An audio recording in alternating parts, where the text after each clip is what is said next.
Adani rice 1 KG প্যাকেটে 150 টাকা, আদানি আটা 100 টাকা পার কেজি আমাদের কিনতে হবে।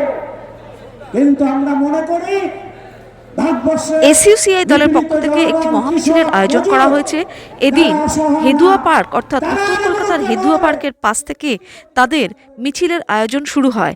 সেখানে প্রাথমিকভাবে একটি প্রতিবাদ সভার আয়োজন করা হয়। সেখানে রাজ্য সম্পাদক চণ্ডীদাস ভট্টাচার্য বক্তব্য রাখেন। পাশাপাশি বিভিন্ন রাজ্য স্তরের নানা ক্ষেত্রে যে সমস্ত এসইউসিআই নেতা নেতৃবর্গ আছেন তারাও বক্তব্য রাখেন বিভিন্ন বিষয় নিয়ে। রাজ্যের বিভিন্ন জেলা থেকে প্রচুর সংখ্যায় মহিলা পুরুষ এসে এই মিছিলে যোগদান করে। মিছিলটি হেদুয়া পার্ক থেকে শুরু হয়ে মিছিলটি গিয়ে পৌঁছয় একেবারে রানী রাসমণি রোডে। তার আগে এসইউসিআই দলের সাধারণ সম্পাদক প্রভাস ঘোষও যোগ দেন এই মিছিলে।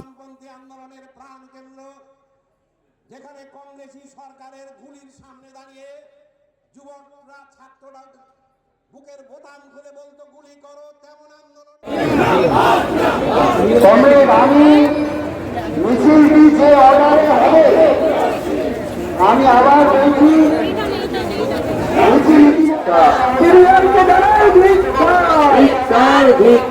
মেদিনীপুর মেডিকেল কলেজে অন্যায় হলে চিকিৎসককে শাস্তি করার প্রতিবাদে সমস্ত মানুষ কাছ থেকে শিক্ষা পেয়ে জাতীয় শিক্ষার্থী রাষ্ট্র শিক্ষার্থী আমাদের বাতিল করতে হবে।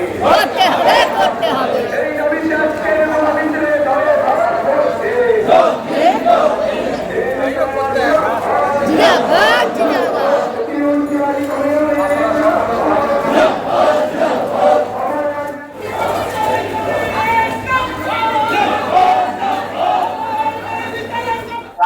আমরা অভয়ার ন্যায় বিচার যা পাওয়া যায়নি এবং যে সিবিআই বাস্তবে কোনো তদন্ত করলো না, কেন্দ্র এবং রাজ্য সরকারের যে বোঝাপড়া অদৃশ্য শিকড় টানে, তার বিরুদ্ধে অভয়ার ন্যায় বিচারের দাবিতে মেদিনীপুর মেডিকেল কলেজে বিষাক্ত স্যালাইন কাণ্ডে সত্যিকারের যে অপরাধ করেছে তাদের অপরাধের শাস্তি, তার পরিবর্তে ডাক্তারদেরকে শাস্তি দেওয়া, আসলাগুলার নাইয়ার বাড়িতে গিয়ে র্যানস্যাক করা, এসবের প্রতিবাদে এবং জনজীবনের যে দাবি, শিক্ষার দাবি, চাকরির দাবি, স্বাস্থ্যের দাবি, তার দুর্নীতির বিরুদ্ধে লড়াই, আবাস যোজনা প্রকল্প জানি দুর্নীতি চলছে তার বিরুদ্ধে লড়াই, শ্রমিকদের কারখানা বন্ধ হচ্ছে, চা বাগান খুলছে না, কৃষকদের দাবি আদায় হচ্ছে না, নারীদের উপর নির্যাতন ঘটেই চলেছে, এর বিরুদ্ধে যে আন্দোলন চলছে তাকে আরো গতিবেগ সঞ্চারিত করার জন্য আজকের মিছিল।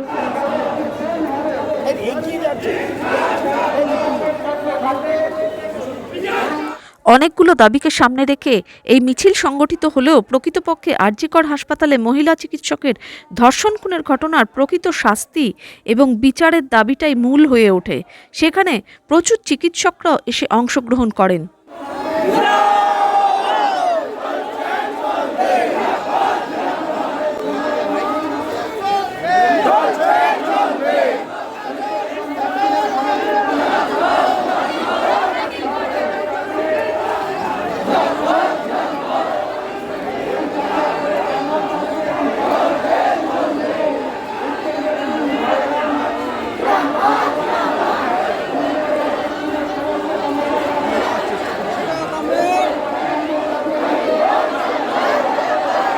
মূল দাবি আরজিকরের ন্যায় বিচার, অভয়ার ন্যায় বিচার। মেডিকেল শিক্ষার উপরে বিশাল একটা আক্রমণ হচ্ছে। সাধারণভাবে মানুষ যারা সরকারি স্বাস্থ্য ব্যবস্থার উপর নির্ভর করে থাকেন তাদের কাছ থেকেও স্বাস্থ্য কেড়ে নেওয়ার চক্রান্ত হচ্ছে।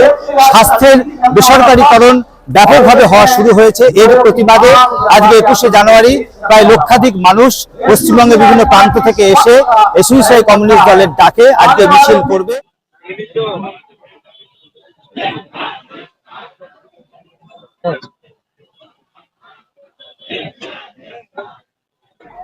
গত 6 মাস ধরে অভয়ার ন্যায় বিচারের দাবিতে যে আন্দোলন চলছে, এই ন্যায় বিচারের দাবিতে আন্দোলন চলবে। তার মধ্যে জাতীয় শিক্ষানীতি বাতিল, সমস্ত শিক্ষা ব্যবস্থাকে সরকারি শিক্ষা ব্যবস্থা করা, জাতীয় শিক্ষানীতির অনুসারী রাজ্যের যে শিক্ষানীতি সেটাও বাতিল করা এবং কৃষকের তাদের যে ন্যায্য মূল্যে তাদের জিনিসপত্র, তাদের চাষের ফসল বিক্রি করার অধিকার, শ্রমকোড যে 4টে শ্রমকোড কেন্দ্রীয় সরকার চালু করেছে তার বিরুদ্ধে এবং তা বাতিলের দাবিতে এবং মানুষের কাজের দাবিতে আমরা এই মহামিছিল করছি।